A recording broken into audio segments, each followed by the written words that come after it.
Hello all, welcome to PustakVani, your one-stop solution for book summary. Today we are here with the book name, And Then There Were None by Agatha Christie. So let's start its plot overview. 8 people, all strangers to each other, are invited to Indian Island, off the English coast.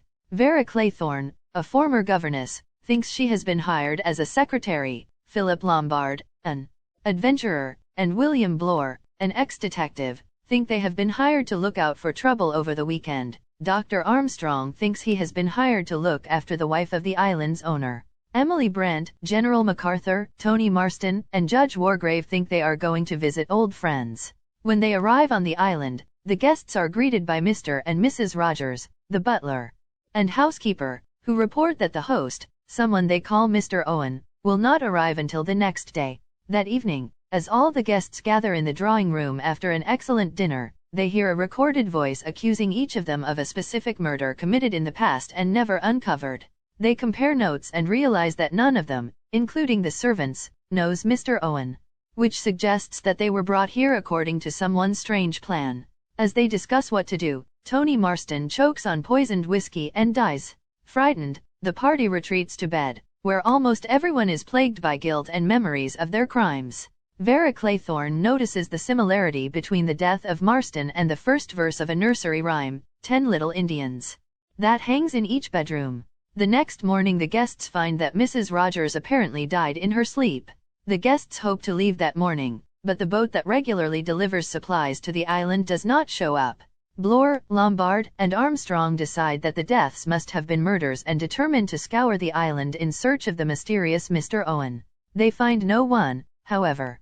Meanwhile, the oldest guest, General MacArthur, feels sure he is going to die and goes to look out at the ocean. Before lunch, Dr. Armstrong finds the general dead of a blow to the head. The remaining guests meet to discuss their situation.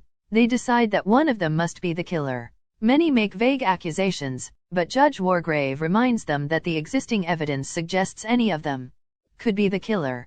Afternoon and dinner pass restlessly, and everyone goes to bed, locking his or her door before doing so. The next morning, they find that Rogers has been killed while chopping wood in preparation for breakfast. At this point, the guests feel sure the murders are being carried out according to the dictates of the nursery rhyme. Also, they realize that the dining room table initially featured 10 Indian figures, but with each death one of the figures disappears. After breakfast, Emily Brent feels slightly giddy, and she remains alone at the table for a while. She is soon found dead, her neck having been injected with poison. At this point, Wargrave initiates an organized search of everyone's belongings, and anything that could be used as a weapon is locked away. The remaining guests sit together, passing time and casting suspicious looks at each other. Finally, Vera goes to take a bath, but she is startled by a piece of seaweed hanging from her ceiling and cries out. Blore, Lombard, and Armstrong run to help her, only to return downstairs to find Wargrave draped in a curtain that resembles courtroom robes and bearing a red mark on his forehead. Armstrong examines the body and reports that Wargrave has been shot in the head. That night, Blore hears footsteps in the hall. Upon checking, he finds that Armstrong is not in his room. Blore and Lombard search for Armstrong, but they cannot find him anywhere in the house or on the island. When they return from searching, they discover another Indian figure missing from the table.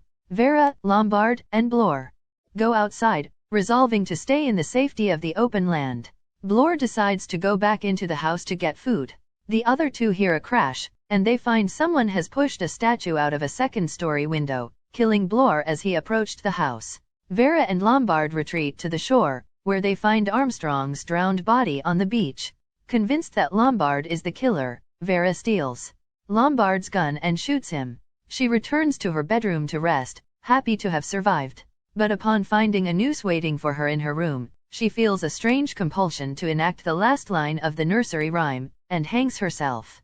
The mystery baffles the police until a manuscript in a bottle is found.